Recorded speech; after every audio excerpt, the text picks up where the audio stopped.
দোয়ায়, মুরব্বীদের দোয়ায়, পিতামাতার দোয়া আল্লাহ তাআলা বাংলাদেশের বিভিন্ন জায়গায় আপনাদের দোয়ার বরকতে আল্লাহ তাআলা কথা বলার সুযোগ দান করে মানুষের সামনে বিভিন্ন জায়গায় আল্লাহ তাআলা প্রোগ্রাম করার তৌফিক দিয়েছেন। এবার আমি আপনাদের সাথে এই জন্য দোয়া নেওয়ার জন্য, যাতে করে আল্লাহ তাআলা যেন যতদিন হায়াতে বাঁচিয়ে রাখে, আল্লাহ তাবারক ওয়া তাআলা যেন কোরআনের সহি কথাগুলি ইখলাসের সাথে মানুষের কাছে নির্দ্বিধায়, নির্বিঘ্নে, নির্ভয়ে যতদিন এদেহে প্রাণ থাকে ততদিন যেন স্পষ্টভাবে কোরআনের কথাগুলি মানুষের সামনে পৌঁছে দিতে পারি। সেই দোয়া আরজি আপনাদের কাছে দোয়া করবেন তো ইনশাআল্লাহ।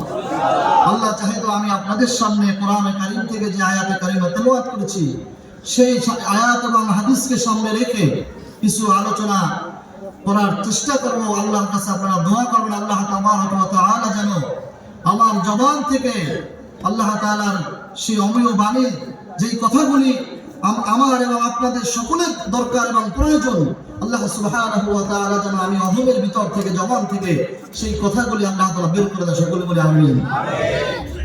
তো সম্মানিত উপস্থিতি, আর আল্লাহ সুবহানাহু ওয়া তাআলা যে আমাদেরকে দীর্ঘক্ষণ যাবত হযরতে উলামায়ে কেরাম, আমার চেয়ে দামি দামি হযরতে উলামায়ে কেরাম, সম্মানিত আইম্মে মাসাজিদগণ আলোচনা করছিলেন, ধারাবাহিকভাবে করতেছিলেন, আর সামনে তো করবেন।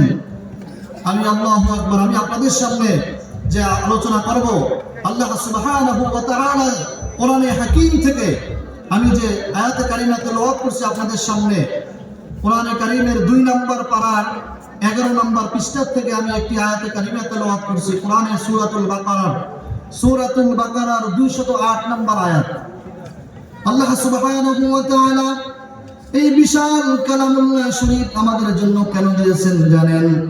এই বিশাল কালামুল্লাহ শরীফ আমাদের পথ প্রদর্শক হিসেবে দান করেছেন, ঠিক না বেঠিক? কারণ আল্লাহ তাআলার কোরআন নিজে বলেছেন হুদাল লিন্নাস। কোরআন নিজে জবাব দেয় আমি মানুষের হেদায়েতের জন্য দুনিয়াতে আসছি। সুবহানাল্লাহ। কোরআন মানুষের কিসের জন্য? হেদায়েতের জন্য। এই কোরআনের ভিতরে আল্লাহ তাআলা আখিরাতের যেমনি ভাবে কথা আছে, তেমনি ভাবে দুনিয়ার কথাও আছে না নাই? কারণ আল্লাহ রাসূল হাদিসের মধ্যে বলছে দুনিয়া মাজরাতুল আখিরা, আখিরাতের কামাইয়ের স্থান হলো দুনিয়া, ঠিক না ঠিক?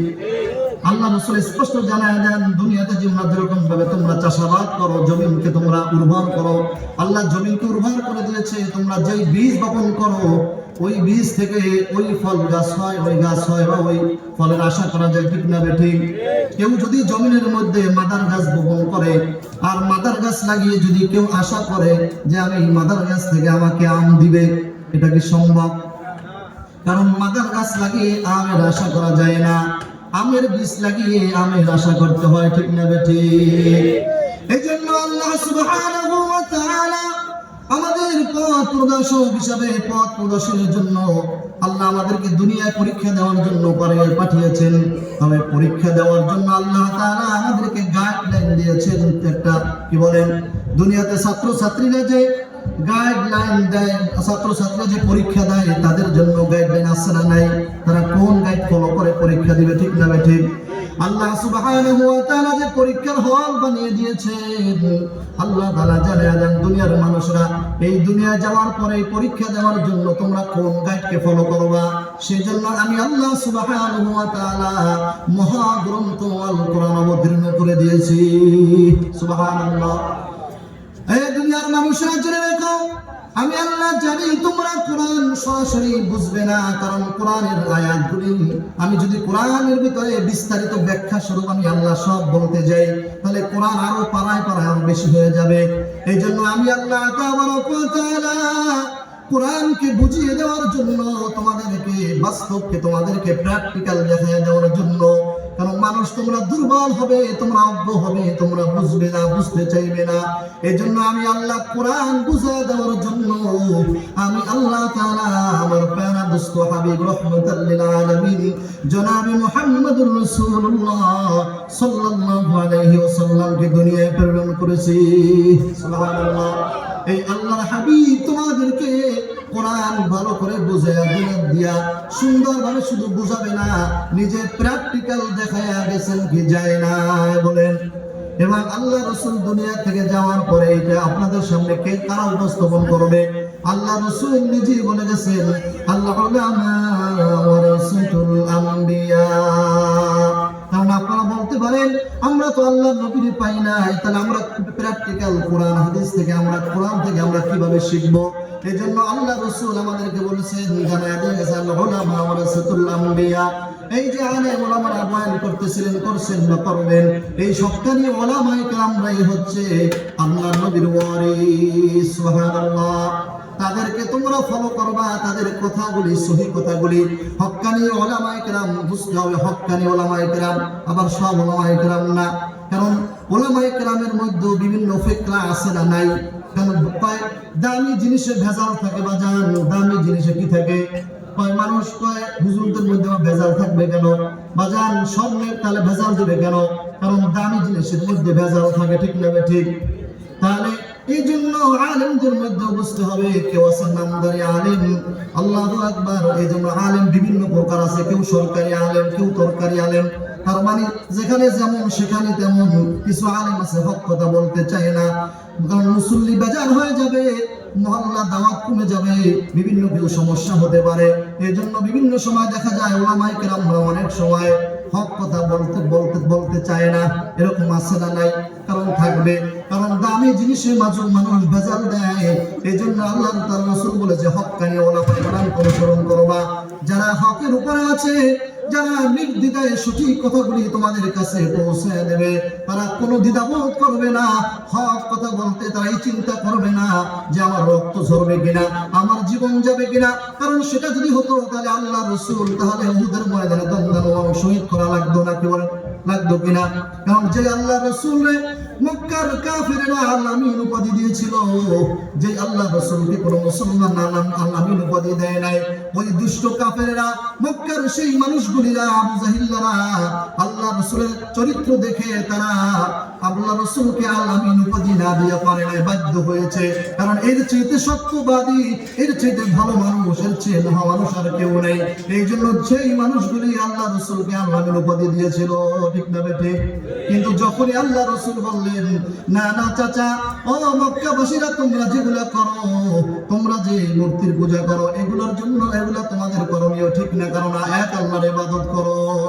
কারণ আল্লাহ একজন, আল্লাহর কোনো প্রতিচ্ছবি হয় না, কি বলেন? আল্লাহর কোনো প্রতিমা আছে নাকি?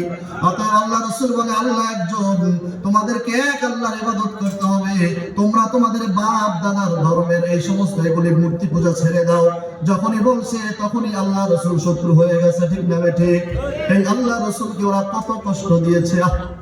মক্কার অলিতে গলিতে গলায় গামছা লাগিয়ে টানতে দ্বিধাবোধ করে নাই। যেই নবী এতক্ষণ তাদের কাছে দামি ছিল, যেই নবীর কথায় তারা উঠতো বসতো, যখন নাকি আমার নবী তাদেরকে দ্বীনের কথা বলেছে, ওই মানুষগুলি আল্লাহ রাসূলের উপরে অত্যাচার করতে আল্লাহু আকবার কণ্ঠবোধ করে নেয়। ওই মানুষগুলি আল্লাহ রাসূলের উপরে, কারণ আপনারা কি মনে করেন তাহলে আল্লাহ রাসূলের কোনো অপরাধ ছিল নাকি? বলেন, অপরাধ ছিল। শুধু কারণ অপরাধ একটাই, তারা অপরাধ মনে করছে যে তাদের বিরুদ্ধে কেন কথা বললো, তাদের বাপ দাদার ধর্মের বিরুদ্ধে। কারণ তারা বলে আমরা এতদিন পর্যন্ত যেই কাজ করেছি, তুমি আব্দুল্লাহর ছেলে মুহাম্মদ, তারা নবী স্বীকার করতো না। ও ভাতিজা, তুমি আবার কোন ধর্মের কথা বলো? তুমি আবার কি আর সাহায্য কথা আমাদেরকে শোনাও? আমাদের বাপ দাদার ধর্মের বিরুদ্ধে তোমরা চুনকালি মাখাও নাকি? তুমি আবার কোন নতুন কথা নিয়ে আসছো? আমরা এটা মানি না। নাউজুবিল্লাহ। আমাদের সমাজে এরকম এক শ্রেণী মানুষ আছে না নাই? যারা আলেমরা হক কথা বললে, হক মাসালা বললে বলে হুজুর এতদিন শুনি নাই, আপনি আবার নতুন কথা কেন বললেন? কোথা থেকে নিয়ে আসছেন? আরে এই কথা বললে বলেন তাহলে তাদের অবস্থা কি হবে? তাদের কথার সাথে কেমন যেন আবু জাহেলের কথার সাথে, ওই উতবা সাহেবের কথার সাথে মিলে যায়। তা ওরাও বলছিল, এ আল্লাহ রাসূল, আপনি যে কথা বলেন এটা নতুন কথা, আমরা তো বাপ দাদার ধর্মের কথা পালন করে আসছি, আপনি আবার নতুন কথা কেন বলেন? তাহলে যারা এখন হক কথা শোনার পরে যারা বলবে আমরা বাপ দাদার কথা হলো আগে কোনোদিন শুনি নাই, আসলে কি ইসলামের কথা কি নতুন নাকি বলেন? ইসলামের কথা পুরানো কথাই, ইসলামের কথাই হক কথা। তবে আপনার আমার কান পর্যন্ত হয়তোবা আসতে দেরি হয়েছে, ঠিক না ঠিক? কারণ অনেকের কান পর্যন্ত পৌঁছাইতে দেরি হয়েছে।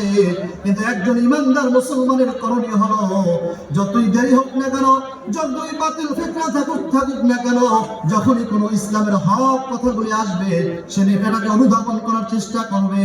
এটা